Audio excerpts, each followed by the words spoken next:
नमस्कार, स्वागत है आपका। आप देख रहे हैं पुरवैया डीएनए। मैं हूं आपके साथ सुमित झा। इंतजार की घड़ियां खत्म हो गई हैं और अब तय किए जाने का वक्त आ गया है कि किसकी घड़ी खत्म होगी और किसके लिए नई घड़ी आएगी। दरअसल चुनाव की तारीखों के ऐलान के बाद की घड़ी बड़ी दिलचस्प होती है, क्योंकि इस दौरान दावों और वादों का सिलसिला लगातार चलता है और जनता सबकी चुपचाप सुनती रहती है। सिर्फ इस इंतजार में कि लोकतंत्र की सबसे बड़ी चाबी को जब वो घुमाएगी तो तमाम ताकत को उसकी हैसियत का अंदाजा लग जाएगा और तब साबित भी हो जाएगा कि पिछले 5 साल में किसने वक्त गंवाया और किसने जनता का भरोसा कमाया। आज डीएनए में आने वाले वक्त की तस्वीरों को देखेंगे और समझेंगे कि क्या वक्त कोई इतिहास रचने जा रहा है। पुरवैया डीएनए में बात बिहार विधानसभा चुनाव की खबर की करेंगे। बिहार विधानसभा चुनाव के तारीखों का ऐलान हो गया है। तारीखों के ऐलान के साथ ही बिहार में आचार संहिता भी लग गई है। आपको बता दें कि बिहार में 5 चरणों में मतदान कराए जाएंगे। 12 अक्टूबर को पहले चरण, 16 अक्टूबर को दूसरे, 28 अक्टूबर को तीसरे चरण, 1 नवंबर को चौथे चरण और 5 नवंबर को 5वें चरण का मतदान होगा और 8 नवंबर को वोटों की गिनती होगी। 16 अक्टूबर को दूसरे चरण का मतदान होगा, उसके बाद 28, फिर 1 और 5 और 8 को गिनती होगी। जाहिर है बिहार में शांतिपूर्ण और निष्पक्ष चुनाव कराना एक बड़ी चुनौती है। चुनाव आयोग ने इसके लिए खास तैयारी भी की है।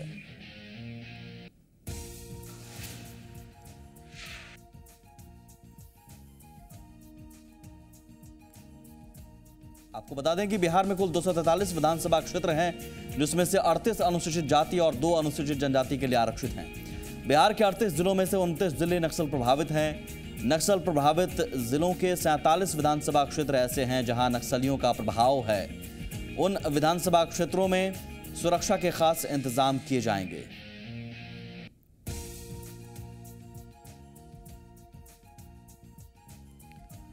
कुछ जानकारी आपको बता दें। बिहार की 6,67,26,658 जनता 243 विधायकों का चयन करेगी। कुल मतदाताओं में 3,56,46,870 पुरुष, 3,11,77,619 महिला और 2,169 थर्ड जेंडर के वोटर हैं। 2010 के विधानसभा चुनाव की बात करें तो यहां पर 52.7% वोटिंग हुई थी बिहार में। इस बार शांतिपूर्ण और निष्पक्ष चुनाव के अलावा वोटिंग परसेंटेज बढ़ाना भी एक बड़ी चुनौती होगी।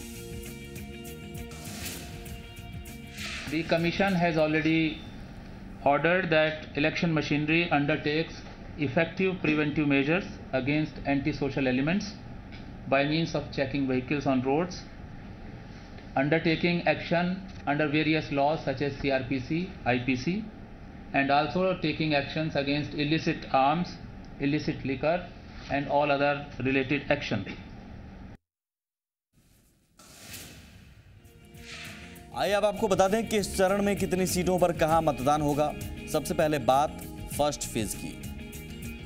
12 अक्टूबर को पहले चरण में 10 जिलों की 49 विधानसभा सीटों पर वोट डाले जाएंगे। 12 अक्टूबर को मतदान होगा पहले चरण का, जिसके तहत 49 विधानसभा सीटों पर मतदान होगा। 10 जिलों की 49 सीटों पर यह मतदान होगा। जिन 10 जिलों की विधानसभा सीटों पर वोट डाले जाएंगे उनमें समस्तीपुर, बेगूसराय, खगड़िया, भागलपुर, बांका, मुंगेर, लखीसराय, शेखपुरा, नवादा और जमुई है।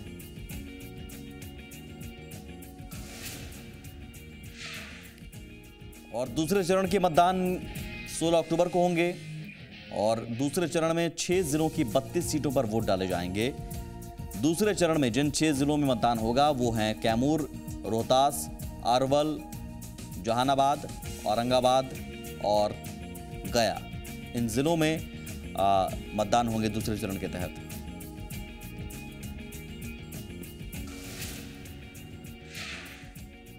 बात तीसरे चरण की। 28 अक्टूबर को तीसरे चरण के तहत 6 जिलों की 50 विधानसभा सीटों पर वोटिंग होगी।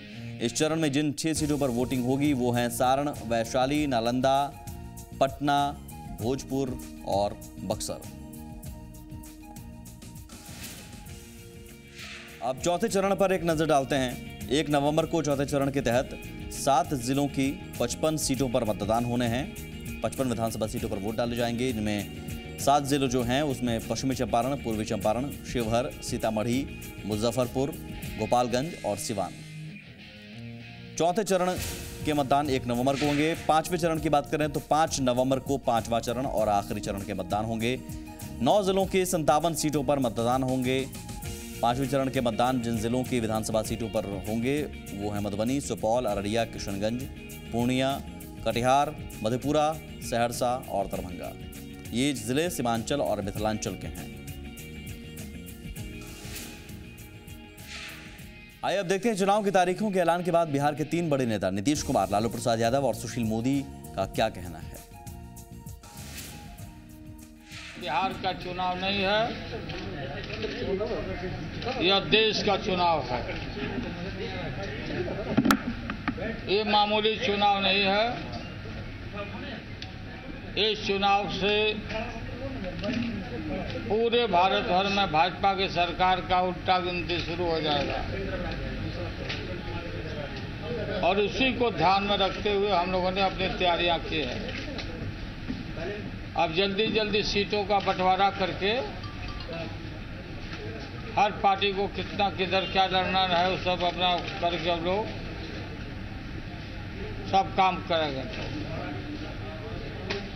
तो हम लोग पूरी तरह से तैयार हैं, स्वागत करते हैं। 5 फेज में है, 1 फेज में होता तो और अच्छा है ना। ये 5 फेज में लंबा तो हो ही गया, त्योहार वगैरह भी इसी में है तो ठीक है तो है। अब तक जो घोषणा हो गया। चुनाव की तारीखों का ऐलान हो गया, खुशी की बात है। मॉडल कोड लागू हो गया, कोड ऑफ कंडक्ट लागू हो गया। बिल्कुल हम लोग अब निश्चिंत होकर के सिर्फ और सिर्फ चुनाव में अपना पूरा समय दे पाएंगे। ऑफ कोर्स जो इसेंशियल विषय होते हैं गवर्नेंस के, उसके लिए जो दायित्व है उसको निभाते हुए अपना सारा करें। हम अपना काम कर रहे हैं और आगे भी जो हमारी काम करने की योजना है उसके बारे में भी हमने बता दिया है कि जो हमारा 7 निश्चय है, बाकी जितना काम कर रहे हैं उसके अलावा वह भी काम करेंगे। इन्हीं मुद्दों पर हम लोगों के बीच में जाएंगे और सभी तबके के लोग वोट देंगे, इसका मुझे पक्का विश्वास है। और एक बात कह दीजिए, अब इसके बाद लगातार यही सब बातचीत होगी। आज इतना ही कि देखिए, चुनाव आयोग ने जो ऐलान किया हम इसका स्वागत करते हैं और बीजेपी पूरी तरह से तैयार है। वो चाहे 1 चरण में चुनाव कराते या 6 चरण में, हम हर तरह की तैयारी के लिए हम तैयार थे। पिछले 1-1.25 साल से हम लोग चुनाव की तैयारी में लगे थे। हमारी सारी चुनाव की तैयारियां पूरी है और हम किसी से भी मुकाबला करने के लिए तैयार हैं। और बिहार के इन दिग्गज नेताओं के अलावा एलजेपी सांसद चिराग पासवान, आरजेडी नेता तेजस्वी यादव, एनसीपी नेता तारिक अनवर और सीपीएम नेता प्रकाश करात की भी प्रतिक्रिया आई है। नहीं, बिल्कुल ही एक्सपेक्टेड ही था। हम लोग इसको मोटा मोटी मान के ही चल रहे थे कि लगभग 5 फेजेस के आसपास होंगे। इस बात का भी अंदाजा लगाया जा रहा था कि दिवाली से पहले चुनाव भी खत्म हो जाएंगे, परिणाम भी आ जाएंगे, ताकि एनडीए गठबंधन मजबूती से दिवाली हम लोग मना सकें अच्छे से। एक्सपेक्टेड था हमारा गठबंधन। और अगर आप लोक जनशक्ति पार्टी की भी अगर आप बात करें तो हम लोग ऑलरेडी इसकी तैयारी कर रहे थे। लोक जनशक्ति पार्टी तो पिछले 5 साल से ही हम लोग चुनाव की तैयारियों में लगे हुए थे। जहां जहां हम लोग चुनाव लड़े हैं उन सीटों को हम लोग ऑलरेडी नर्चर कर रहे थे। बूथ कमेटी तक हम लोग उन सीटों पर हम लोगों ने तैयारी की है। हमारे जितने भी संभावित प्रत्याशी हैं ऑलरेडी अपने अपने क्षेत्र में ईमानदारी से मेहनत कर रहे हैं। इस बात को हर एक घटक दल मान के चल रहा था कि लोक जनशक्ति पार्टी कितनी सीटों पे चुनाव लड़े, या राष्ट्रीय लोक समता पार्टी कितनी सीटों पे चुनाव लड़े, या भारतीय जनता पार्टी कितनी सीटों पे चुनाव लड़े, या मांझी जी की पार्टी कितनी सीटों पे चुनाव लड़े। अंतोगत्वा 243 एनडीए के प्रत्याशी इस बार के विधानसभा के चुनाव में उतरने वाले हैं और उन 243 एनडीए के प्रत्याशियों की जीत को सुनिश्चित करना गठबंधन के तमाम घटक दलों की जिम्मेदारी बनती है। इसीलिए हर एक घटक दल हर एक विधानसभा में मजबूती से हम लोग तैयारी कर रहे हैं कि भले प्रत्याशी किसी भी पार्टी का हो, उम्मीदवार वो एनडीए का होगा। देखिए, आज बिगुल फूंका गया है इलेक्शन कमीशन द्वारा और काफ़ी दिनों से लोग इस डेट का इंतज़ार कर रहे थे कि कब चुनाव की घोषणा होगी और वो आज इलेक्शन कमीशन ने करने का काम किया।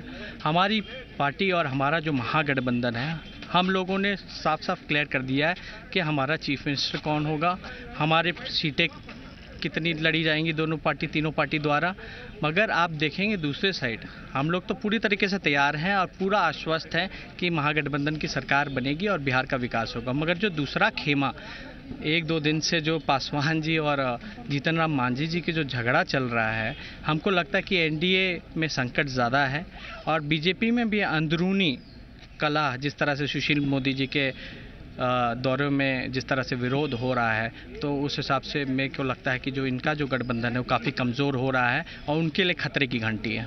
मैं समझता हूं कि चुनाव आयोग ने सोच समझ के डेट निर्धारित किया है और ये अच्छा है कि दिवाली फेस्टिवल से पहले सारी प्रक्रिया ख़त्म हो जाएगी और ताकि लोग ठीक ढंग से अपना पर्व मना सकें। सर, एक और बात, किस तरह से देख रहे हैं इन चुनावों को, क्योंकि 5 चरणों में चुनाव होने जा रहा है, 29 जिलों को जो है नक्सल प्रभावित घोषित किया है इलेक्शन कमीशन ने। देखिए, उसके लिए तो प्रबंध इनको करना ही पड़ेगा, लेकिन दुख की बात यह है कि 29 जिले 38 जिले में 38 जिलों में नक्सल प्रभावी हैं, तो इससे ये बात तो स्पष्ट होती है कि जो बिहार सरकार का विकास का दावा है उसकी कलई इससे खुलती है। देखिए, वामपंथी पार्टियां सभी बिहार के अंदर संयुक्त तरीके से एक कन्वेंशन आयोजन किया थे 7 तारीख को, परसों, और उस कन्वेंशन में हमारा घोषणा पत्र कहिए, हमारा ऐलान कहिए, बिहार की जनता के लिए हमारी अपील हमने जारी की।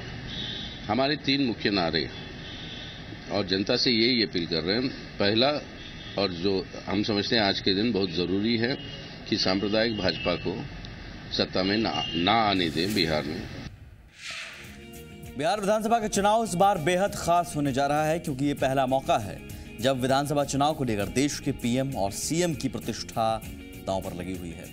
हालांकि इस चुनाव को मोदी बनाम नीतीश देखा जा रहा है। आइए अब ग्राफिक्स के माध्यम से समझने की कोशिश करते हैं कि मोदी बनाम नीतीश की लड़ाई दिलचस्प क्यों लग रही है। केंद्र में करप्शन नहीं होने देने का क्रेडिट नरेंद्र मोदी उठा रहे हैं, तो बिहार में डेवलपमेंट का क्रेडिट नीतीश कुमार ये मुद्दा बना सकते हैं। बिहार में विकास के मुद्दे पर जनता के पास जाएंगे। पीएम मोदी की पार्टी बीजेपी की बिहार में अपर कास्ट के वोटरों के बीच अच्छी पकड़ मानी जाती है, जबकि नीतीश कुमार को ओबीसी और मुस्लिम वोट का भरोसा माना जाता है। पीएम मोदी के लिए अच्छी बात यह है कि चुनाव के समय केंद्र में उनकी सरकार है। नीतीश कुमार के लिए भी यह अच्छी बात है कि बिहार में उनकी सरकार है। दूसरी तरफ एक और फैक्टर है जातीय समीकरण। जातीय समीकरण साधने के लिए उनके पास पासवान और मांझी जैसे दलित और महादलित समुदाय के नेता हैं, लेकिन नीतीश कुमार के पास भी लालू यादव हैं। लालू यादव की यादव और मुस्लिम समुदाय में अच्छी पकड़ है, लेकिन इनके सामने चुनौतियां भी हैं।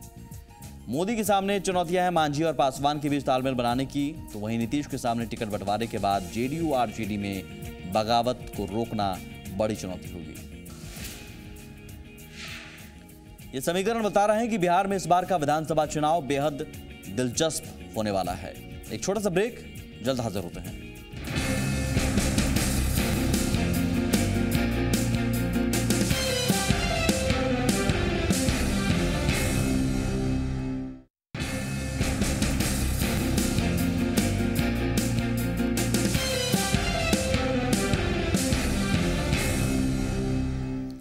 बिहार विधानसभा चुनाव में देश के पीएम से लेकर प्रदेश के सीएम के अलावा और भी कई नेता हैं जिनकी प्रतिष्ठा दांव पर लगी हुई है।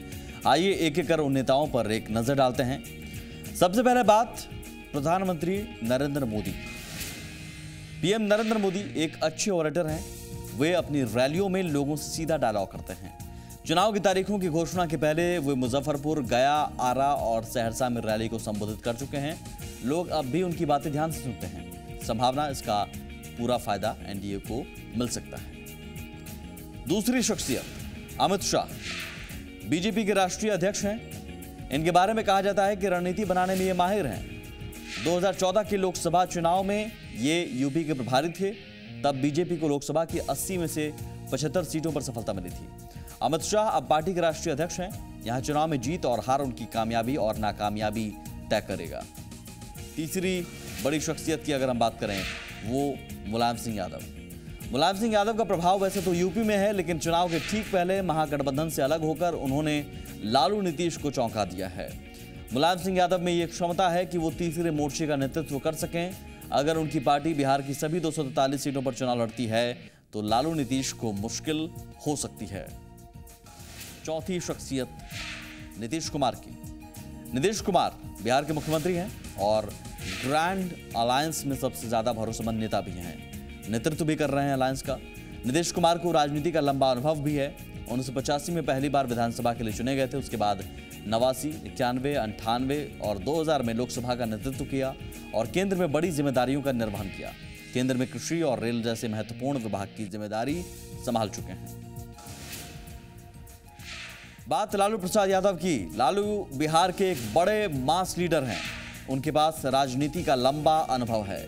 1990 से 97 तक वे बिहार के सीएम रहे। इसके अलावा 2004 से 2009 तक केंद्र में रेल मंत्री रहे। चारा घोटाले के एक मामले में दोषी साबित होने के कारण वे चुनाव नहीं लड़ सकते, लेकिन मैदान में उनकी मौजूदगी बड़ा रोल निभा सकती है, क्योंकि उनके साथ यादव और मुस्लिम का एक मजबूत वोट बैंक माना जाता है। वे भीड़ खींचने वाले और अपनी बातों से लोगों को हंसाने वाले ऑरेटर हैं। बात रामविलास पासवान की। बिहार की मौजूदा राजनीति में जितने बड़े नेता हैं उनमें सबसे सीनियर रामविलास पासवान हैं। एलजेपी के राष्ट्रीय अध्यक्ष पासवान फिलहाल केंद्र में खाद्य आपूर्ति मंत्री हैं। वे 7 बार लोकसभा के लिए चुने गए। बिहार में दलित समुदाय के बड़े नेता माने जाते हैं। बिहार के चुनाव में जहां जातीय समीकरण अहम होते हैं, वहां पासवान एनडीए के लिए तुरुप का इक्का साबित हो सकते हैं। एक और तुरुप का इक्का साबित हो सकते हैं, वो हैं जीतन राम मांझी। नीतीश कुमार से बगावत कर दलित स्वाभिमान के नाम पर अलग पार्टी बनाने वाले मांझी फिलहाल एनडीए में हैं। 9 महीने तक बिहार के सीएम रहे हैं और हाल के दिनों में बिहार में दलितों के बीच उनकी पहुंच बढ़ी है। कांग्रेस से राजनीति की शुरुआत करने वाले मांझी आरजेडी और जेडीयू में भी रह चुके हैं। इस बार अलग पार्टी बनाकर मैदान में है। यहां चुनाव में सफलता उनका भविष्य तय करेगी।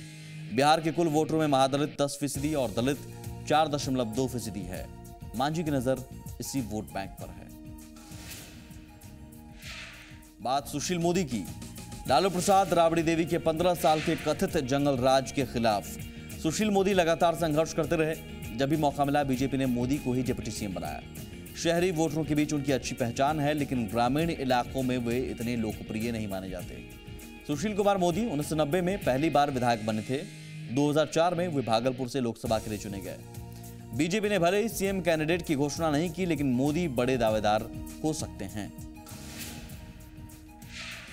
केंद्रीय मंत्री और आरएलएसपी के राष्ट्रीय अध्यक्ष उपेंद्र कुशवाहा की पार्टी आरएलएसपी पहली बार विधानसभा चुनाव के मैदान में है। उपेंद्र कुशवाहा पहली बार 2000 में विधायक बने। 2013 में नीतीश से बगावत कर उन्होंने अपनी अलग पार्टी आरएलएसपी का गठन किया। लोकसभा चुनाव में आरएलएसपी 3 सीटों पर लड़ी थी। सभी सीटों पर उसे सफलता मिली थी। विधानसभा चुनाव में वही सफलता दोहराना बड़ी चुनौती है। सीमांचल और कोसी इलाके में पप्पू यादव का अच्छा जनाधार है। कहा जाता है रोम पोप का मधेपुरा गोप का। उसी मधेपुरा से पप्पू यादव सांसद हैं। लालू से बगावत कर उन्होंने अपनी अलग पार्टी बनाई। इस चुनाव में उनकी भी प्रतिष्ठा का इम्तिहान होना है। शख्सियतों की हमने बात की, लेकिन सवाल है कि मुद्दे क्या होंगे। ब्रेक के बाद बात करेंगे।